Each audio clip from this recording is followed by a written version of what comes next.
Everybody, Rich with Prep U down here in the bunker.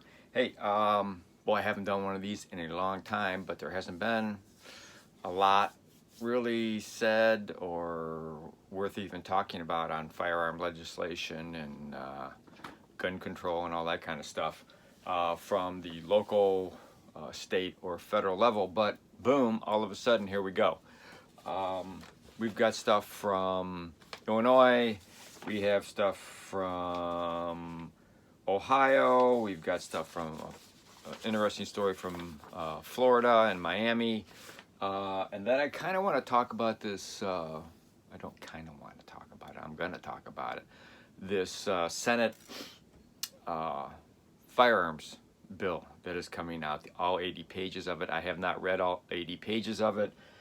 It's just taken a long time to get through because I've got so many questions, but I am going to bring up some of the questions that maybe you should ask your senators if they have an answer for this, if they've even read the bill.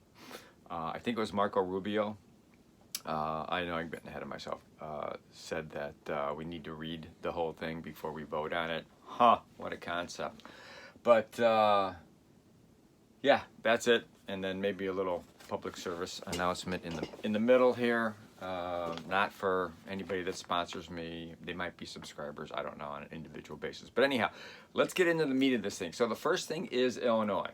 And those of you in Illinois know about the FOID card and the lawsuit, which was People versus Vivian Claude Brown case. It had gone to the Illinois Supreme Court, and we were waiting for a ruling on the Supreme Court for the second time because it had gone back down to the White County Circuit Court again. And the White County Circuit Court said again that, in short, the FOID is unconstitutional. Well, because it's a constitutional issue, it's got to go to the Supreme Court of the state. All right, so this is what happened. So this is per a ISRA, which I am a member, Illinois State Rifle Association. I am a member. I'm also a member of Guns of America, Gun Owners of America, and a few other organizations. Practice what you preach, right?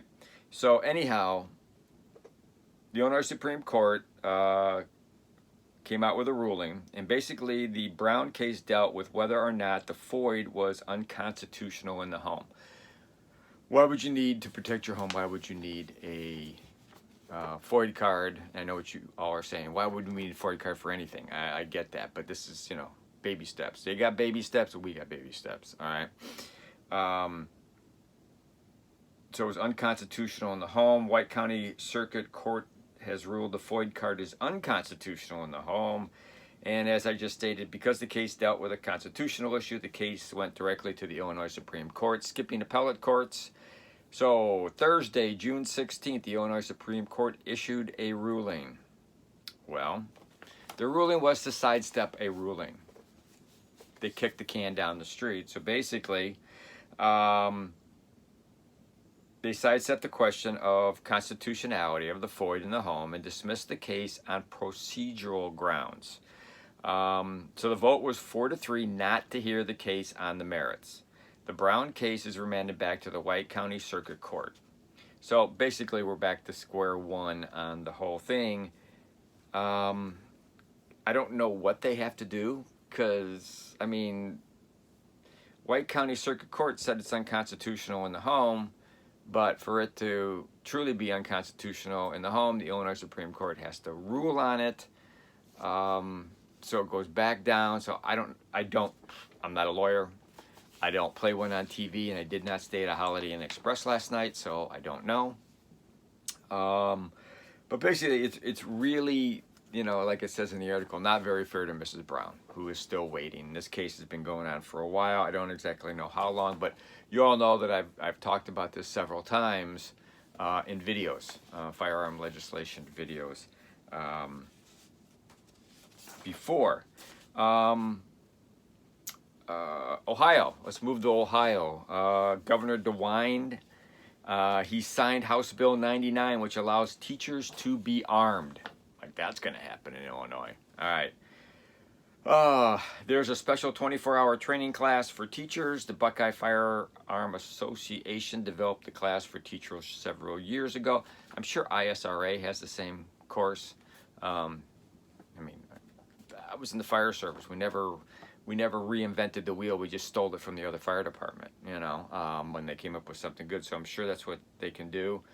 So the person that wrote this for ISRA is Richard Peterson.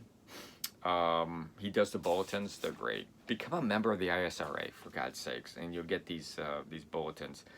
So he says, it's for those who he's talked to, it's an excellent, excellent class. Hats off to the Buckeye Firearm Association for the great work in Ohio.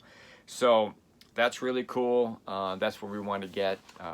And I understand in the new, the Senate gun bill, there is money for schools to be able to do this.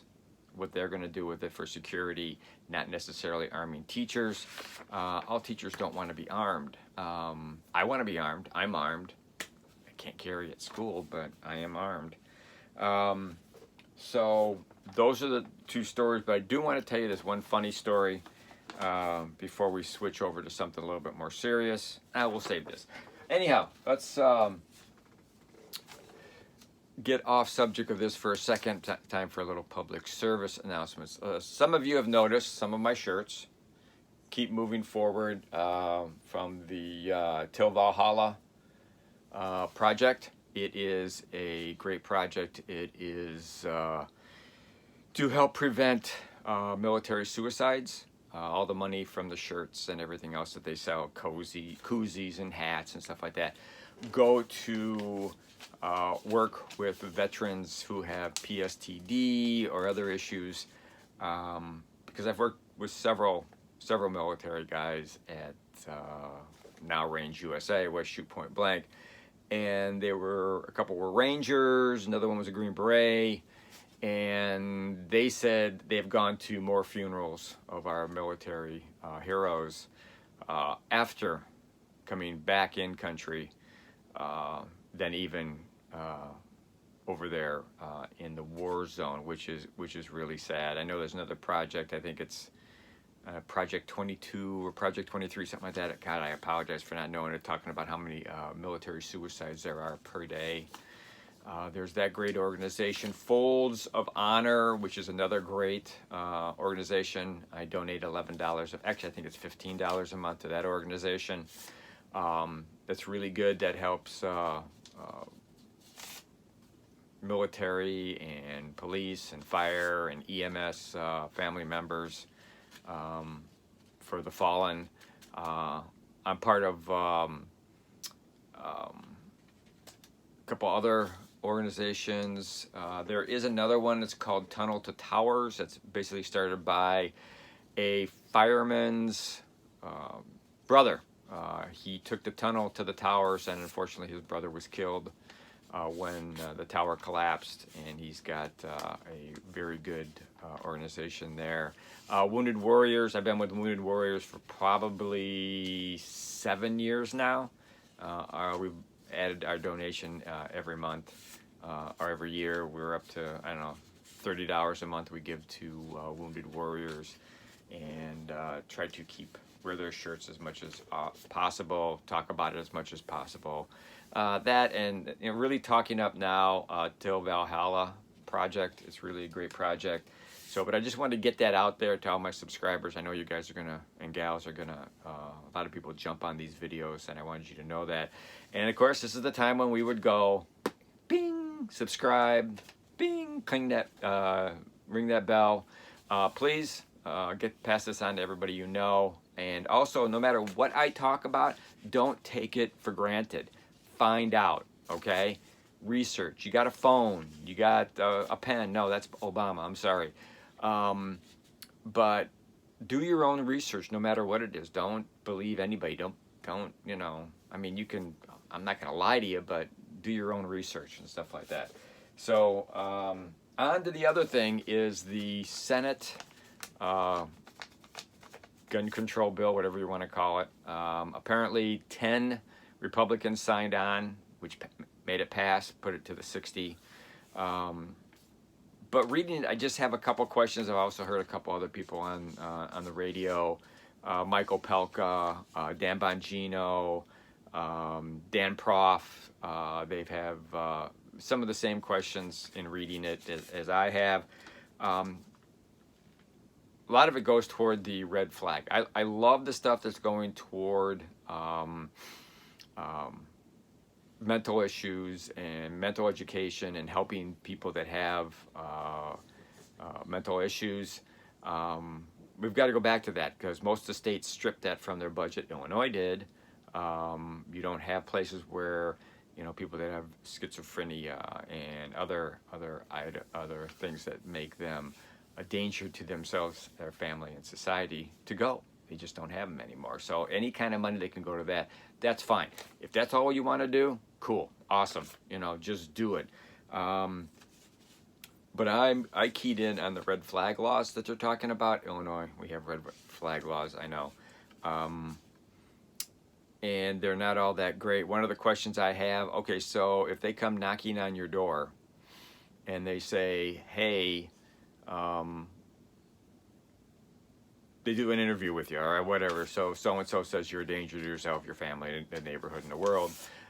Then they do an interview with you and they go, yeah, you are. And we are going to now, we requesting your firearms and all that kind of stuff. And it doesn't state, do you get a public defender for that? Or are you on your own? Do you have to find your own lawyer? So that's a good question. I don't know. Do you get a public defender in this wrong? Then another one in there is the boyfriend loophole. Basically, that was the loophole where boyfriend was considered someone living with you. An ex fell into around that category, for them to, if they were, if it was domestic abuse, so they could come and take their firearms and their FOID card if you live in a state that requires one of those. So they wanted to get rid of the boyfriend loophole, and that's anybody that you have intimate knowledge of and with, have been dating for a while, is of interest, has been of interest, you two have been doing whatever. Does any of that make sense to you? It doesn't make any sense to me either. I mean, I'm trying to explain it. They don't say what is the relationship. How long have you been going out with? Have you consummated the relationship? It doesn't say anything. It's just whatever the public, whatever the attorney general of that state or whatever wants to put in there. There's no definition to what a boyfriend is. I mean, heck, they can't even define what a woman is. How can they define what a boyfriend is? But anyhow, I digress here a little bit. There's another one in there getting outside the red flag laws. There is a clause in there that if you get caught taking firearms or ammunition out of the country, you could be accused of international trafficking in firearms and ammunition. But all of us know somebody that, for some unknown reason, they use one of their bags that they use at their range. They happen to take it on a trip. And lo and behold, on their way to, before they board their plane to France or to South America or Canada or wherever, they find a couple bullets in there. Or the dogs pick up on it that it smells like gunpowder. Do you fall in that category? Do you? I don't know. I don't know if it's a couple bullets. I mean, it depends on how far they want to go with it. It just doesn't define. It doesn't define a limit as to 1 firearm, 2 firearms, 3 firearms, 50 bullets, 10 bullets, 2 bullets. It doesn't define it well enough. But what are you going to do there? And the other one that I've read and I question also is if you make your living predominantly from the sale of firearms, what's predominantly? I mean, do you have a full-time job and then you happen to sell firearms on the side just as a hobby or whatever. And what if it's 50-50? What if you make just as much from selling firearms as you do from working your regular job, whatever that might be? What's predominantly? Again, another question. It doesn't define what it is. I'm only partially through. I'm only like, I picked and choose a few pages, but I'm only like a third through this 80-page thing. So there's a lot of questions that need to come up. You should get it. You can get it online now, pardon me, and read it yourself. And, you know, who knows what the House is going to do with this? You know, maybe they won't like it at all, and then it's got to go back to the Senate again. So we don't know. But there you go. That's the legislation. But I want to read you this silly story out of Miami with the Miami Police Department. So Miami Police Department plans to hold a gun buyback. I think this was last Saturday or the Saturday before, called Guns for Ukraine. That's a catchy thing. The Miami Public Information Officer declined to give her entire name, but said the guns would be sent to the Ukrainian military. Oh, again, this is from the ISRA News. This is Richard Peterson. Richard Peterson writing this article and stuff like that. So, and he says, oh yeah, you can see the Miami Police Department packaging all these different firearms up, you know, real expensive ones that are bolt action, you know, going to a military, ones that are semi-automatic, going to a military. Greatest way to get killed in a war zone is go out there with a bolt rifle, unless you're a sniper, and then you have backup. So, and he states that, he says, Miami PD, before you do that, you might want to check Florida State Statute 790.08, which prohibits doing that. You can't get guns and then ship them over to another military. And said, while you're at it, you might want to check international traffic in firearm regulation, which also prohibits such activity. Then he asked, did your export license come through yet? I bet it's on the way. He states, Miami PD will break state, federal, and international law if they do it. But then, of course, he says, you know, it'd be great, come to think of it, if all the anti-gun honchos at the Miami PD would enjoy 20 years in beautiful Fort Leavenworth. So that's kind of an interesting story, you know. There are other ways to donate to the people of Ukraine that are under the thumb of Russia and other pressures. Do it a different way. You know, donate. Find a local agency that is legit. Check them out first, and you can donate cash or first aid equipment or whatever for that. So that's it. That's it for this edition of firearm legislation. Please check it out yourself. Please make sure that you know what you're talking about, and don't take my words for granted. You know, get your own, read it for yourself. So again, don't forget the organizations we talked about before: Wounded Warriors, Till Valhalla Project, Folds of Honor, Tunnel to Towers. You know, check them out. Give them some money per month. Sign up. $11, $20, $30, $100 if you can afford it. So that's it for now. Thank you very much for watching. Thank you for subscribing. Appreciate that. If you're not a subscriber, don't forget to subscribe. Please pass this on to all your friends. And always be aware of your surroundings no matter where you're at. A lot of us are on vacation, going different places. If you go on vacation, be prepared and follow the local rules for the God-given right to protect yourself and your family. Also, make sure that you have food on hand if you're going to shelter in place or bug out. Or what about taking some supplies with you when you go on vacation and just have some food? You never know. You could get stuck somewhere. And then also, please, prep like your life depends on it, because we all know it really does. Thanks a lot. Take care. See you next time.